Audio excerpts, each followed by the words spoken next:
Hello guys, നമുക്ക് ചപ്പാത്തിയുടെയും പൊറോട്ടയുടെയും കൂടെ ഒക്കെ കഴിക്കാൻ പറ്റുന്ന നല്ല അടിപൊളിയായിട്ടുള്ള ഒരു എഗ് മസാല റെസിപ്പിയാണ്. അതിന് വേണ്ടിയിട്ട് ആദ്യമേ തന്നെ ഒരു പാനിലോട്ട് ഒരു കുറച്ച് ഓയിൽ ഒഴിക്കുക. അതിന് ശേഷം കുറച്ച് മഞ്ഞപ്പൊടിയും മുളക് പൊടിയും ഇട്ടിട്ട് നമ്മൾ പുഴുങ്ങി വെച്ചിരിക്കുന്ന മുട്ട അതിനകത്തോട്ട് ഇട്ടിട്ട് ഒന്ന് വറുത്ത് മാറ്റി വയ്ക്കുക. ആ പാനിലോട്ട് തന്നെ നമുക്ക് കുറച്ച് പെരിഞ്ചീരകം, കറുവാപ്പട്ട, ഏലക്ക, ഗ്രാമ്പു എന്നിവ ഇട്ടിട്ട് ഒന്ന് മൂപ്പിച്ചെടുക്കുക. അതിനകത്തോട്ട് നമുക്ക് ചെറുതായി അരിഞ്ഞ് വെച്ച ഇഞ്ചിയും വെളുത്തുള്ളിയും കൂടി ചേർത്തിട്ട് ഒന്നുകൂടെ മൂപ്പിച്ചതിന് ശേഷം നമ്മൾ ചെറുതായി അരിഞ്ഞ് വെച്ചേക്കുന്ന സബോള ഇട്ട് പാകത്തിനുള്ള ഉപ്പും കൂടി ചേർത്തിട്ട് നല്ല രീതിയിലൊന്ന് വഴറ്റിയെടുക്കുക.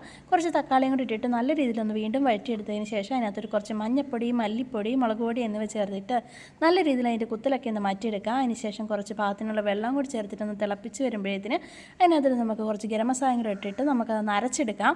ചൂടാറിയതിന് ശേഷം മാത്രം അരയ്ക്കുക. എന്നിട്ട് നമുക്കത് വേറൊരു പാനിലോട്ട് ചേർത്തിട്ട് കുറച്ച് വെള്ളം കൂടി ചേർത്തിട്ട് നമുക്കതിനകത്തൊരു കുറച്ച് കസൂരി മെത്തിയും കൂടി ഇടാം. പിന്നെ പുഴുങ്ങി വെച്ചിരിക്കുന്ന മുട്ടയും കൂടി ഇട്ടിട്ട് നല്ല രീതിയിലൊന്ന് മിക്സ് ചെയ്ത് പാകത്തിനുള്ള മല്ലിയിലയും കൂടി ഇട്ടാൽ നമ്മുടെ റെസിപ്പി റെഡി ആയിട്ടുണ്ട്. അപ്പോൾ എല്ലാവരും ട്രൈ ചെയ്ത് നോക്കണേ. എൻ്റെ വീഡിയോ ഇഷ്ടമായി സബ്സ്ക്രൈബ് ചെയ്യാനായിട്ട് മറക്കല്ലേ.